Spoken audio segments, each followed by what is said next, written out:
Chapter 13. The Atmosphere and Environment. In each chapter, you need to know the volume composition of gases present in clean, dry air, which is nitrogen, oxygen, noble gas, as well as carbon dioxide. And then you need to know 6 common atmospheric pollutants: carbon monoxide, sulfur dioxide, nitrogen oxides, which is made up of nitrogen monoxide and nitrogen dioxide, unburned hydrocarbons, methanes, and ozone. Among these 6 pollutants, you need to know 3 of them in detail, which are carbon monoxide, nitrogen oxides, sulfur dioxides. You need to know the sources as well as the effects of these pollutants on health and the environment. So let's start with composition of air. This is the composition of air which varies with place and time. But you need to remember, according to your syllabus, nitrogen is 78%, make up the majority of air, oxygen 21%, which is the second most abundant, followed by noble gases 0.97, which is about 1%, and mostly is made up of argon, as well as a tiny amount 0.03% carbon dioxide. So to sum up, nitrogen make up 78%, oxygen 21%, noble gas mainly argon 0.97%, and carbon dioxide 0.03%. You must know these figures by heart. Since air is a mixture, we can separate it by using a physical method called fractional distillation. First, we cool the air down to form liquid air. And then this liquid air is warmed up slowly until it boils to produce nitrogen, argon, and oxygen. So, if you look at the temperature graph, oxygen has the highest boiling point of -183, argon has the next higher -186, and nitrogen is the lowest, because the more negative, the lower it is. So what happens is that you can cool the air down to -1 degree or anything below -196. All gases will exist in liquid state. Then as you start to let it warm up slowly, once you reach -196, nitrogen gas will be distilled. It will boil off. And when you reach -186, argon gas will be distilled off. That means it will be boiled off, turning into a gas. And finally, once you reach -183, oxygen gas will be boiled off and collected. That's how you collect the gases. So during fractional distillation, you collect nitrogen first, followed by argon, followed by oxygen, because the lowest boiling point nitrogen will come out first during the fractional distillation. Okay, let's try this question.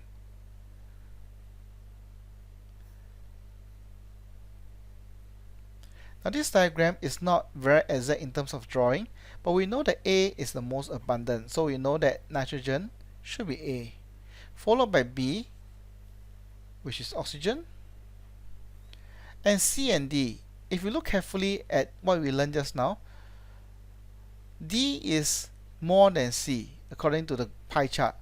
So D should be the noble gas, followed by the tiniest amount, the least amount, which is carbon dioxide, which is C.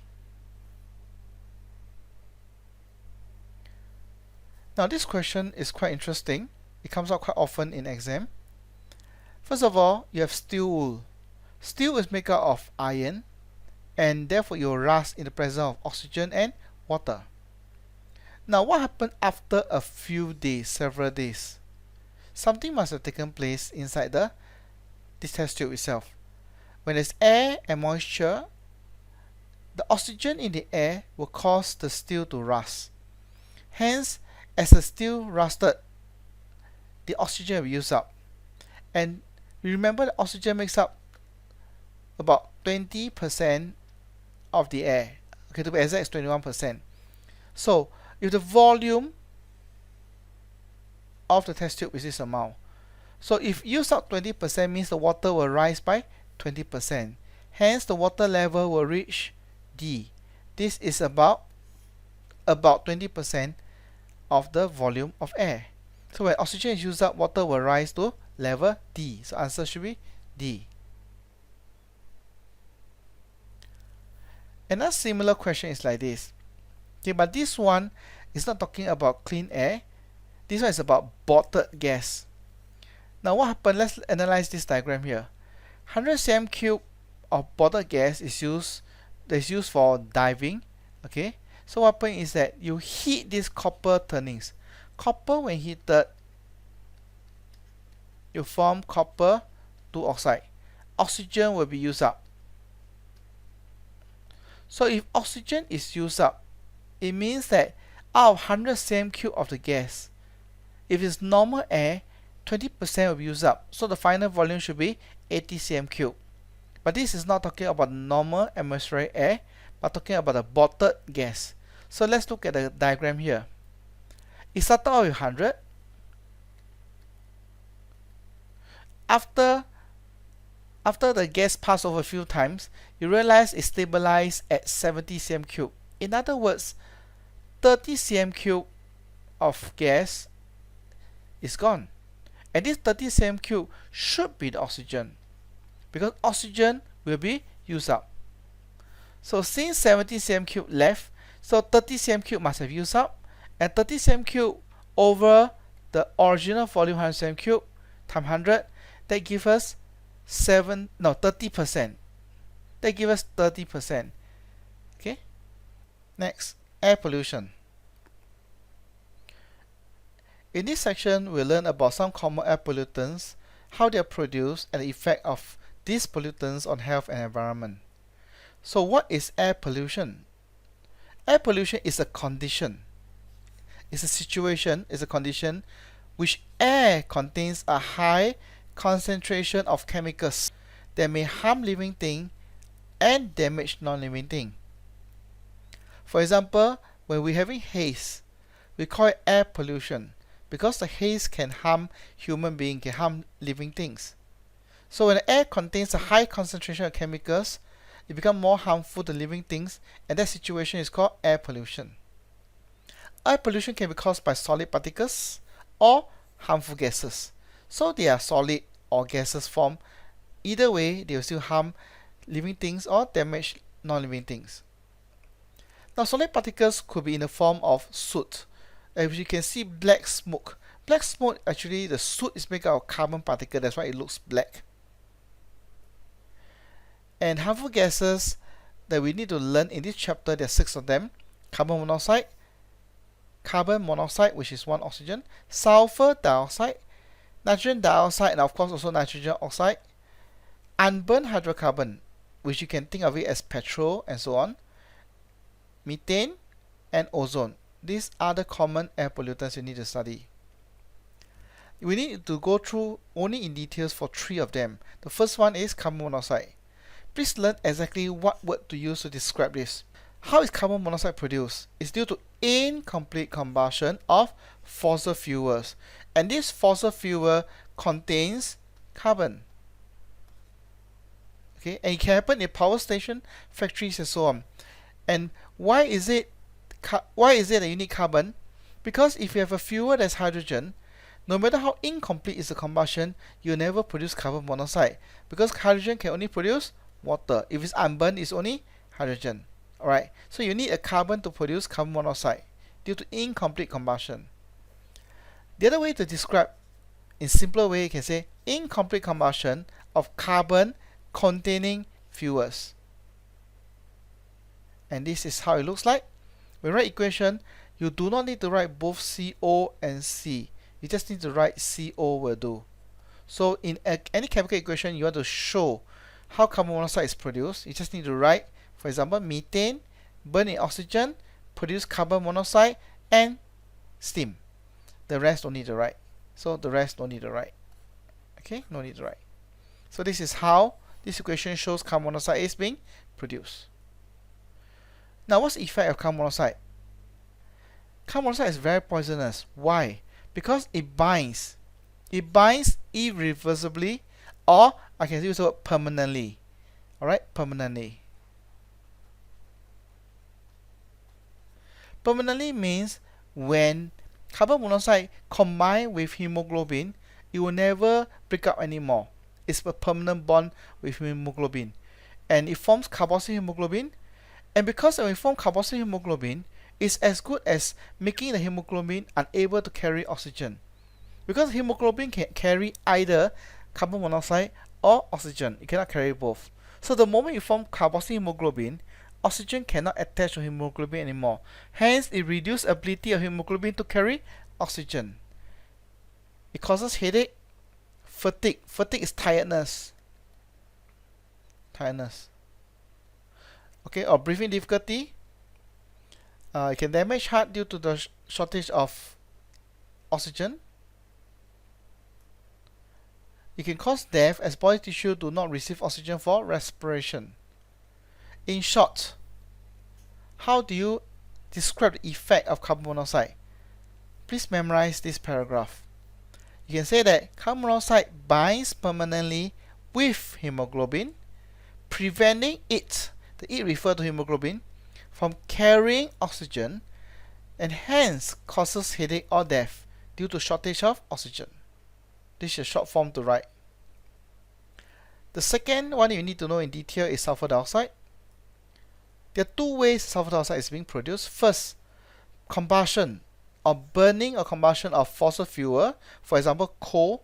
Okay, coal power station, it contains sulfur impurities. Why? Because the coal are dug out from the ground, and of course some places contain sulfur impurities. So when you burn, sulfur will burn to form sulfur dioxide, and this gas is very soluble in water. Very soluble in water. On the other hand, volcanic eruption also spew out a lot of sulfur dioxide gas into the air. Alright, so during volcanic eruption, not only it comes out a lot of ash, it also produces a lot of very acidic gases. So what's the effect? It's very acidic, it's very soluble in water. Okay, so you must know sulfur dioxide is a gas that is acidic, that is soluble in water. These two properties combined together is very deadly. Why? Because when the rainwater comes down, you cause it to form acid rain. But even without rainwater, if you breathe in this gas into your nose, you breathe it into your mouth, you realize that actually when this gas dissolves into your tissues in the nose or the mouth or the throat, it causes inflammation. If you have a feeling of burning sensation, of course it irritates the eyes. Because ice has moisture, and of course the gas dissolves in the moisture on the ice, it will cause it to have a burning sensation. And this breathing difficulty because when the lungs is inflamed, windpipe is inflamed, you feel like choking, you cannot breathe properly. So what happens is this. This sulfur dioxide being acidic and soluble in water, if it comes in contact with rainwater or moisture in the air, so it combines with oxygen, it combines with rainwater, it forms acid rain. And this acid rain, you must always continue to explain that acid rain corrodes building, harms aquatic life and plants. Now, it harms aquatic life. It's referring to life, aquatic life in ponds and lakes and so on. Not so much of the sea or ocean, because sea and ocean are very huge. The small amount of acid rain doesn't cause much harm to the living things in the sea. However, you come to a pond or a lake, the rainwater that's acidic that goes in a pond or lake will slowly decrease the pH, and hence will have effect on the aquatic life. In short, we can say sulfur dioxide dissolves in rainwater to form acid rain, which corrodes building and harms aquatic life and plants. Now this plant can refer to plants on the plantation, on the ground, because when the soil becomes acidic, the plants cannot survive, and hence your food crop also be affected. The third one you need to study in detail is oxides of nitrogen. There are two different oxides. One is NO, one is NO2. NO is neutral. NO2 is acidic. So you know that nitrogen monoxide is a neutral oxide. Nitrogen dioxide is an acidic oxide. Okay, our focus here is mainly nitrogen dioxide. First of all, it's produced in internal combustion engines of cars. Why? Because high temperature causes nitrogen to combine with oxygen. Now, nitrogen has a triple covalent bond. Okay, it's a very stable compound. It requires a lot of energy to break these nitrogen atoms apart in the molecule in order to recombine with oxygen. So that's the reason why a high temperature is needed before nitrogen can react with oxygen. So during combustion in the car engine, due to the very high temperature in combustion engine, the nitrogen gas that goes into the engine together with oxygen would then break up and combine oxygen to form nitrogen monoxide. And nitrogen monoxide reacts with more oxygen to form nitrogen dioxide. So that's how actually nitrogen dioxide is formed in the car engine. Lightning activity. During lightning strike, along the path of the lightning, the temperature goes up to very high temperature, and hence the nitrogen and oxygen around the lightning path will then break up and recombine to form nitrogen oxides or nitrogen dioxides. Please take note of this. Nitrogen oxide, or should I say nitrogen monoxide, is a colorless gas, it's a neutral gas. Please remember this. I repeat, nitrogen monoxide is a colorless gas and it's a neutral gas. Nitrogen dioxide is a brown gas and it's an acidic gas. Effects of oxides on nitrogen. It can cause eye and lung irritation, inflammation of lungs, which is very similar to sulfur dioxide, and of course breathing difficulty because it hurts the tissue in the lungs and windpipe and so on. Similarly, it combines with oxygen and rainwater to form acid rain. But again, whenever you mention acid rain, do not stop there. You must always mention that acid rain corrodes building, harms aquatic life, and of course it harms our plants. Our plantation, our food crops, our trees are affected by the acid rain. In short, remember this again. Nitrogen dioxide dissolves in rainwater to form acid rain, which corrodes building, harms aquatic life and plants. Let's try these two questions. Polluted air bubble through water, pH less than 7, so it must be acidic. So let's look through the answers. Which one is acidic? Ammonia is alkaline. Please take note that ammonia is alkaline. There's only one gas you need to know this alkaline, this ammonia gas. Carbon monoxide is neutral, nitrogen is neutral, of course sulfur dioxide. Now sulfur is spelled as pH, is the old spelling, so please take note, you need to spell as SULFUR. This is the spelling we need to adopt from now. Next question. Methane, sulfur dioxide, carbon dioxide are gases that affect the atmosphere environment. In what way do these gases affect the environment? First of all, we only learn about, so far we learned about sulfur dioxide. So at least we look at sulfur dioxide, acid rain. So it's either A or D. And we know that carbon dioxide excess is global warming. This is your general knowledge. And of course now it's either methane deplete ozone or methane cause global warming. And the answer here is of course D, because methane and carbon dioxide both causes global warming. This one you probably learn in geography in the lower side. Okay, next question. This is a very common question you probably see in the exam or test. The hint here is A is argon. So of course B and C, they are more abundant than A. The most abundant, which is C, of course is a nitrogen. And B, second abundant, is oxygen. This is a given away kind of question. Next one. Name two gases that cause air pollution and give a source. So we have learned three so far: carbon monoxide, sulfur dioxide, and nitrogen oxides. The easiest of course is carbon monoxide. Incomplete combustion of carbon containing fuels. Okay, so you need to write the word incomplete combustion of a carbon containing fuels. As long as it contains carbon, you burn, you produce carbon monoxide if it's incomplete. Next, sulfur dioxide or nitrogen dioxide. Sulfur dioxide, burning of fossil fuel containing sulfur impurity. Very simple, right? If we talk about, let's say, nitrogen dioxide, the source of pollution, you can also call it lightning, okay, or high temperature combustion in the internal combustion engine of a car. Next question. Which two gases are pollutants of the atmosphere? Very simple, right? cannot be oxygen, cannot be oxygen, cannot be nitrogen, obviously is B. Next question. Which of these pollutants is likely to cause acid rain? Please remember, there are two gases that cause acid rain. It is sulfur dioxide and nitrogen dioxide. So look through here, answer is D, sulfur dioxide. Please do not forget, acid rain is caused by sulfur dioxide, nitrogen dioxide. You must remember this very well. Now, next question.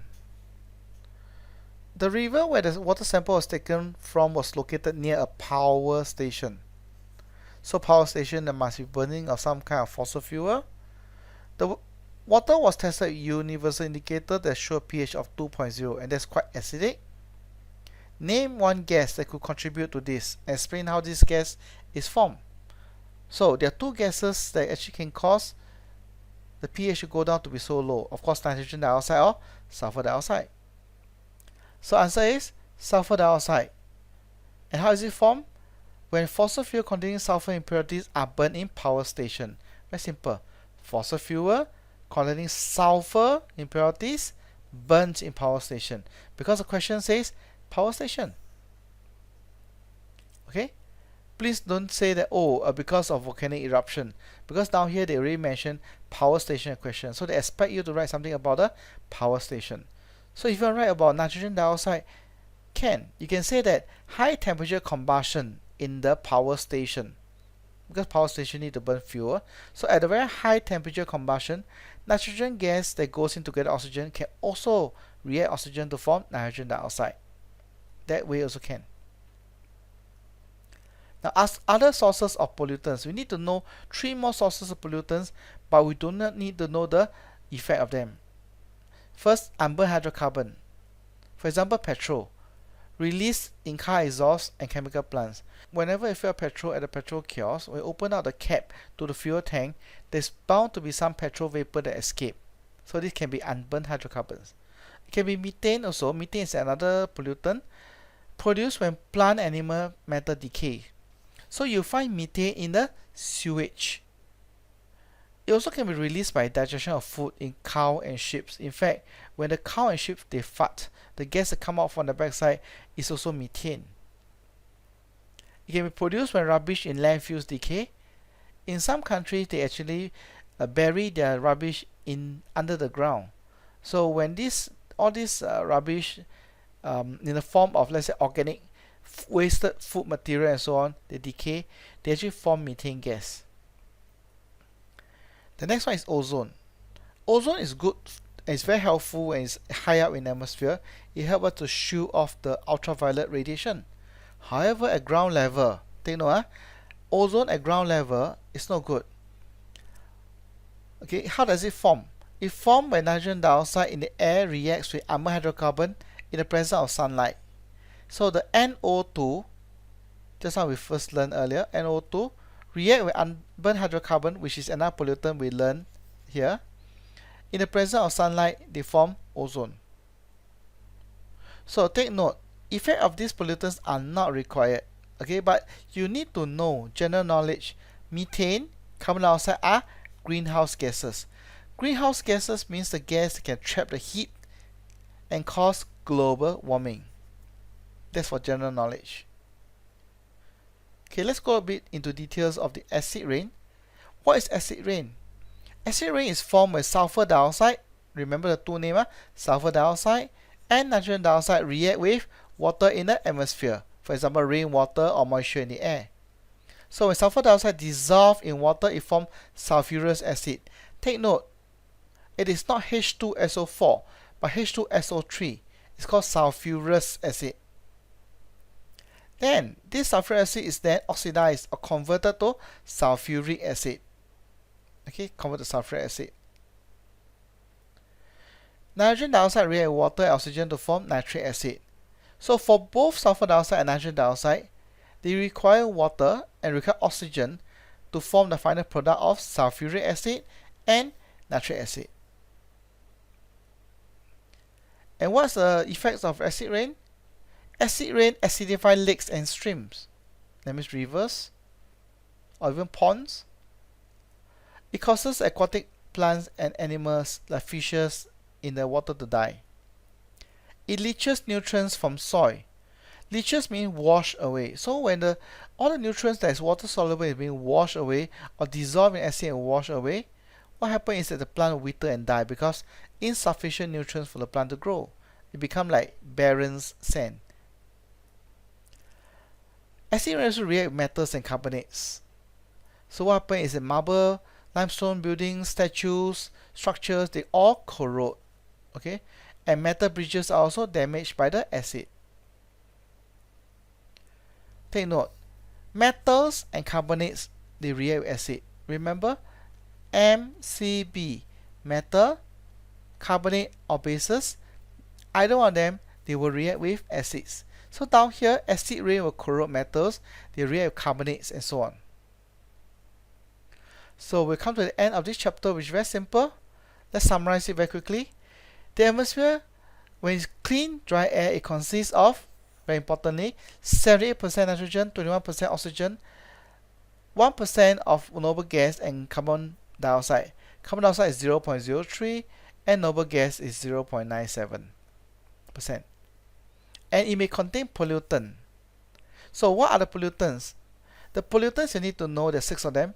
Carbon monoxide, sulfur dioxide, oxide nitrogens or nitrogen oxides, unburned hydrocarbon, methane, ozone. 6 of them, you need to know that they are air pollutants. And then for carbon monoxide, you need to know it comes from incomplete combustion of carbon containing fuel. Incomplete combustion, carbon containing fuel. Sulfur dioxide, combustion of fuel that contain sulfur impurities. Oxide nitrogen, high temperature internal combustion engine. So at high temperature in the internal combustion engine, nitrogen reacts with oxygen. Where does nitrogen come from? It comes from the air that enters together with the oxygen. Remember, 78% of air is made of nitrogen. Okay, so 21% is oxygen. So when air goes into the combustion engine, nitrogen makes up 78%. Unburned hydrocarbon comes from car exhaust. Methane comes from decay. Take note of the word decay of plant or animals. And ozone, when nitrogen dioxide and unburned hydrocarbon react in sunlight, they form ozone. So these are the pollutants you need to know where they come from, the sources. As for the effects, you just need to know the first 3, the effects. So the effect of carbon monoxide, reduce ability of blood to carry oxygen. Why? Because it binds permanently with the hemoglobin, and therefore it can cause breathing difficulty or death. And sulfur dioxide and nitrogen dioxide, they react with water or dissolve in water to form acid rain. And you must always explain acid rain's effect is corrode the buildings, metal structures, harms aquatic life and plants and so on. That's the end of this very simple short chapter of atmosphere and environment.